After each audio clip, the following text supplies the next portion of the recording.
beloved Boss Mike Cervera.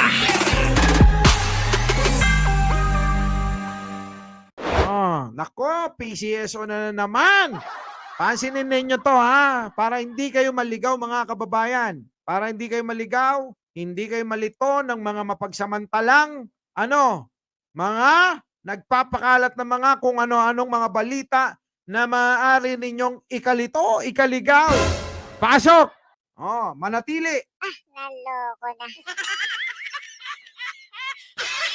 1, 2, 3. Ano yon? Sobrang swerte naman ng isang taong 20 beses umanong naka-jackpot sa loto sa loob lang ng isang buwan. Yan ang napag-alaman ni Senator Raffy Tulfo base sa isinumiting listahan ng Philippine Charity Sweepstakes Office o PCSO. Narinig nyo, mga kababayan, yung kanyang pinagbasihan ni kagalang-galang na Senator Raffy Tulfo, ang tawag ng iba, genius. Ewan ko bakit na tinatawag na genius yan. Ay yung data na pinasa rin na galing sa PCSO. Tingnan nyo yung data na galing sa PCSO ay yun yung pinagbatayan niya, mga kababayan. At sinabi rito, 20 beses nanalo ang isang tao sa jackpot. Yun yung kanyang press release. Pa good image si Idel? Talaga? Bukod dyan, meron din daw isa pang pangalan na 10 beses namang nanalo sa loob lang ng isang buwan din. Tanong nila, meron pa daw 10 beses na nanalo. Alam nyo, kung mahina ang ulo ng mga makikinig dito sa balita na to, abay, Diyos ko po, iba ang isipin. Talagang mamamanipula ang inyong isipan. Tulfo, paano yan nangyari? Paliwanag ng PCSO, hindi pangalan ng jackpot winner ang nasa listahang tinutukoy ng senador, kundi claimant o yung kumubra ng panalo. Kaya raw isang pangalan ay dahil may mga nakikiusap na ipaklaim sa iba ang kanilang panalo lalo't required ang valid ID. Mga boss, claimant, magkaiba yung winner sa claimant. Maliwanag parang ganito lang yan. Magkaiba yung search warrant tsaka warrant of arrest na hindi rin alam ni Senator daw. Yung ticket kasi, transferable yan. Kung sino ang may hawak niyan, can claim that. That's why we always say keep it and at the back may place to sign it. So, pirmahan nyo na kagad kung ayaw nyong mawala yan at maklaim ng iba or pag pinaklaim mo sa iba, syempre, hindi mo pipirmahan. And of course, ang record niyan kung sino ang nag-claim, pero hindi necessarily siya ang winner. It's a simple case of pakiklaim. Narinig ninyo. Simpleng-simple. Diba? Hindi lahat na nagkiklaim dyan, sila yung winner. Yung iba, diba, sa mga outlet, ewan ko dyan kay Senator. Hindi ko nga alam kung talagang tumataya yan o binobola lang tayo eh. Kayo ba naniniwalang tumataya si Senator Raffy? Inimbita na rin ng PCSO ang Senado para mag-inspeksyon sa pagbola ng loto nang sa gayon ay makita nilang walang nangyayaring pagmamanipula sa resulta nito. Yun naman pala, Senator Tulfo, ini-invite naman pala kayo ng General Manager ng PCSO. Ito na mga kababayan, ito ang dyan, Ipakita ko lang muna ito. Ito. Sana wag makapiright. Eto, tingnan nyo, Hindi, sa totoo lang, tumataya po ako ng loto. Totoo yan. Sa totoo daw, tumataya siya ng loto. Totoo yan. Naloko na. Di ba? Explain ni Robles, talaga? Eto na mga kababayan. Sabi niya, tumataya siya ng loto. Kung tumataya siya ng loto, dapat alam niya yun. Kaso, porque may nakita, bakit ganito? May 20, nanalo. 'Di ba? Hindi niya na inalam. Hindi na nag-research. Hindi na siguro, ano ba yan? Sabi nga ni Atty. Libayan, dami-daming abogado, tapos ganun daw. Sabi yun ni Atty. Libayan, napanood ko kanina. Di ba? Oo. In fact, nanalo na ako eh. 5 numbers. Many In fact, nanalo na ako eh. 5 numbers. Naloko na. Wait, there's more! Eto, pakinggan nyo maigi ha. Oh. In fact, nanalo na ako eh. 5 numbers. Tingnan nyo, pakinggan ninyo. Pakinggan ninyo maigi. many years ago. Alam pa ninyo to. Tumaya ko yung 8 combinations. Many years ago. Alam pa raw nung ninya yan. Ha? Tumaya daw siya nung 8, ano yun, Idel? Sige, tuloy natin. Pakinggan nyo maigi. Pa ninyo to. Tumaya ko yung 8 combinations. Yung 8 numbers tatayaan mo. Eh, at that time, malaki na yung pot. Kaya nanalo ako ng parang 500,000 something. Wow! Wow! Naloko na. Sabi nga ni Mike Abe, wow, 500,000. Tumaya ng 8 combination number. Tanong ko lang sa inyo mga boss ha. Oo. Tanong ko lang sa inyo. Meron bang 8 combination number? Kasi wala akong maalala. Mananaya rin ako ng loto. Nananalo ko mga 3 digit, ganon, di ba? Mga ganon, ha? Sabi ni The Warrior, magaling gumawa ng kwentong pautot. Pero malaking halaga na din. Many years ago yun. Siguro mga 500,000. 10, 12 years ago. Wow. Yun. So, 10 to 12 years ago, meron na yon. Sa Keno, yan, boss. Ano? Mas mahal ang, kabit. Anong kabit? Hoy! No. Hindi ko magets kasi wala akong matandaan ganon. 8 yung mga chicks. Oy! Seryoso naman yung tanong. Huwag naman kayo kasi hindi ko alam. Gusto kong maliwanagan. Meron po, Sir Mike, instead of 20 pesos, mga 300 ang bet noon. So meron. Arnold Lopez, sigurado ka dyan. Sige. Ipagbigay na natin. So, eto na ngayon. Balik natin dito. Yan. 10 beses umanong naka-jackpot sa loto sa loob lang ng isang buwan. Yan ang napagalaman ni Senator Raffy Tulfo base sa isinumiting listahan ng Philippine Charity Sweepstakes Office o PCSO. Alam nyo mga boss, kapag kayo, papanoorin nyo yun, nakalagay, 20 beses na nanalo ng jackpot, isipin nyo, grabe, di ba? Grabe, walang ganon, Bernardo de Guzman, On Games and Amusement Chairman Raffy Tulfo na isang mananaya ang 20 beses na nanalo sa loob ng isang buwan sa loto. At batay raw yan sa listahan ng mga nanalo na isinumite ng Philippine Charity Sweepstakes Office. Ang PCSO bukas daw sa investigasyon. At para bigyan pa tayo ng mas malinaw na paliwanag sa isyong yan, makapanahan natin live sa studio si PCSO General Manager Mel Robles. Ayan na, si Mel Robles! Yan, magsalita ka! 20 beses, nanalo daw ng jackpot. Okay. Yon ang press release nila, pasok. Magandang umaga, GML. Ay, magandang umaga sa iyo. Okay. Una, para maklaro lang, galing sa inyo yung listahan. Opo. Tama. So naging transparent po ang PCSO dyan. Pangalawa, talaga ba may isang mananaya na nanalo ng 20 beses sa loto sa loob ng isang buwan? Okay. Sa pasimula, kung sa jackpot po, wala pong ganyan. No? Yung jackpot. Kung sa jackpot po, wala pong ganyan. No? Yung jackpot natin. Hindi jackpot to. Hindi to majority. jackpot to. Okay. Hindi ito. Narinig niya! Naloko na. Teka! Mel Robles, mukhang nagsisinungaling ka. Oo, sabi dito, jackpot. Ba't sinasabi mo, hindi jackpot? Andali, pasok. Ang isang taong 20 beses umanong naka-jackpot sa loto sa loob lang ng isang buwan. Yan ang napagalaman. Di ba?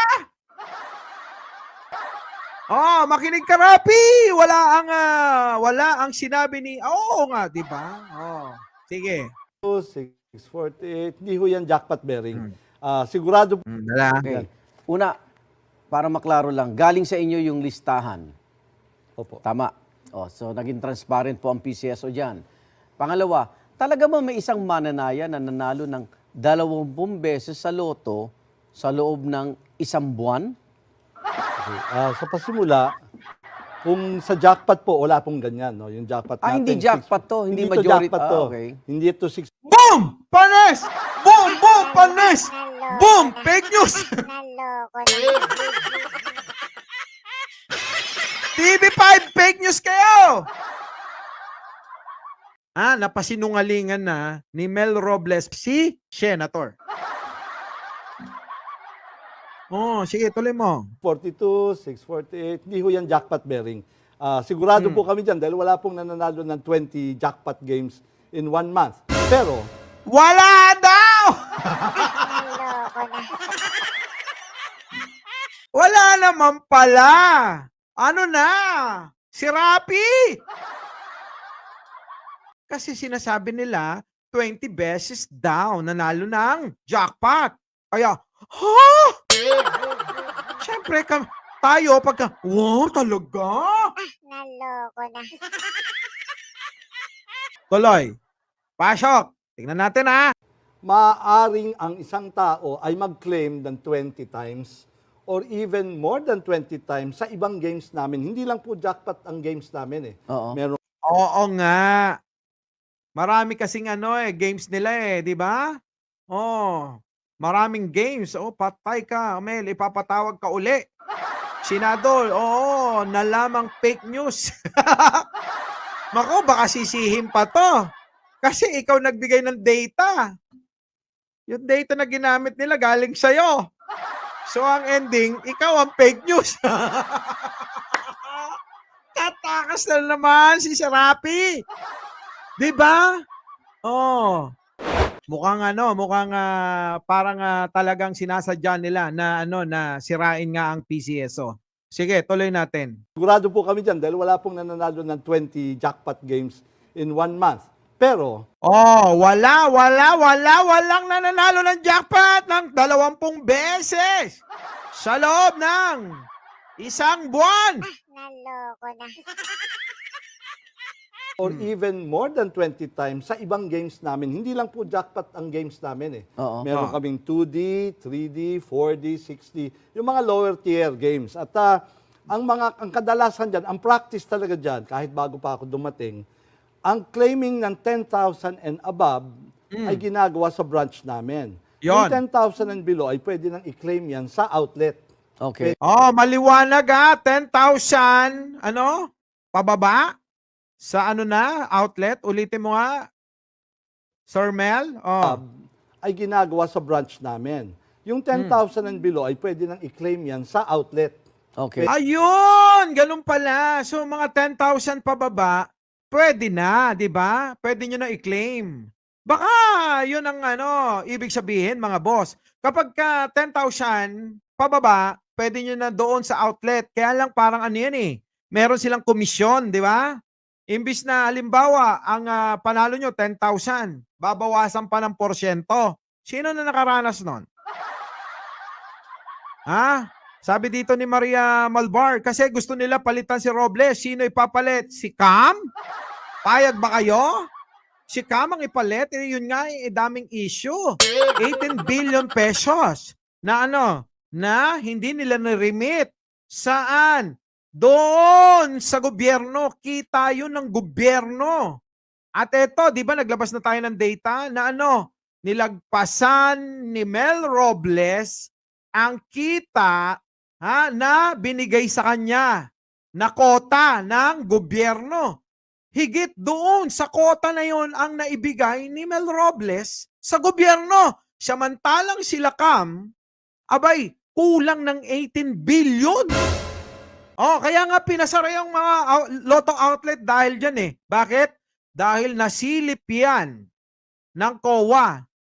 Alam nyo kung saan? Alam nyo kung kailan yan? Nung panahon ni Digong. Ewan ko, siguro. Nasilip na tayo, magmaang-maangan na kayo. Di ba? Bakit natin tatanggalin tong tao na to kung ginagampanan niya naman yung tungkulin niya at nami-meet niya naman yung tinalagang target niya. Sobra pa. 'Di ba? Pwede na lang i-claim yan dyan. Pero yung 10,000 and above, most likely sa branch namin na nasa munisipyo. Kapitolyo. Most likely Kapitolyo. At kung ikaw ay nasa probinsya, ang access mo lang ay outlet, pupunta ka pa sa Kapitolyo kung saan ang aming branch ay nando doon. So for that matter, ang ginagawa ng iba, makikisabay na lang doon sa may-ari ng outlet, uy, pakinaman. Siguro at a discount, maybe, or ibawas mo na pamasahe mo. Kasi yung iba walang ID, minsan physically hindi kaya. So these are regular. Bago pa ako dumating, ganyan na talagang practice yan. Paki-claim. Yun So, ibig sabihin yung nanalo, pwedeng hindi siya ang kumuha? Yes, yung claimant ng winning ticket is not necessarily the winner. Kasi hindi ito jackpot. Hindi jackpot. Yung jackpot, personally ka pupunta sa PCSO. Ito, mga ibang games ninyo. Lower tier ang tawag namin dyan, mga mas mabababa yan. Maliwanag pag jackpot, pupunta ka doon mismo. Saan ba ang office? Abay, malupit. Doon sa PCSO office. Doon sa main. Pag jackpot, pagka mga nasa 50 million, 500 million, ganon, di ba? Kapag jackpot, sinasabi niya mga boss na iba yung nag-claim at iba rin yung talagang nanalo. Magkaiba yon. Dahil nga yung iba, kaysa naman pumunta pa ng di ba, para magpapalit, pinapasabay na. Halimbawa, ako, Pepe Manzano, wala akong ID 10,000. Bawasin mo na diyan yung para sa iyo at saka pamasahe mo.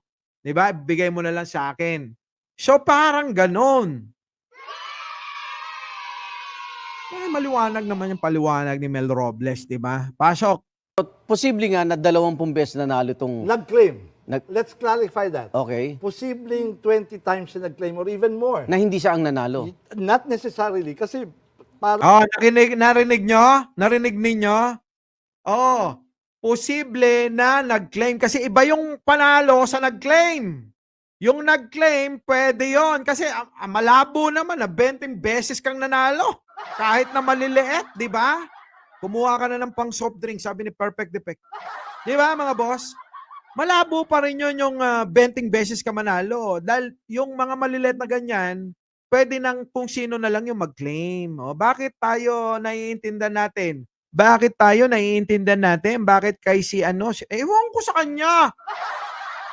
Baka naman si Rapi, meron kang tampo kay Mel Robles. Kaya pinag-iinitan mo, hindi kaya? Tanong lang naman. Diba?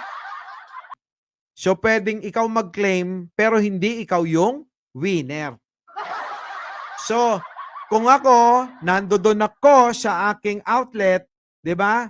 Gusto ko na yon. Halimbawa, may 10 nanalo, diba? Na mga maliliit, less than 10,000, diba? Kung may less than 10,000, Romnet Alcantara, edi, kung pagsamasamahin ko yon, abay, kita na rin ako. Di ba? Alam nyo naman yan sila Marlick at saka si Glenn. Puro sama ng loob. Bitterness.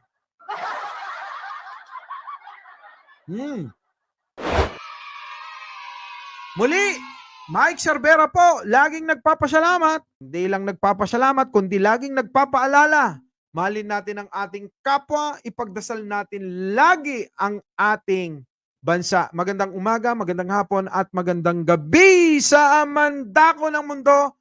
Naroon kayo. Siyempre, magandang buhay na rin para sa ating lahat.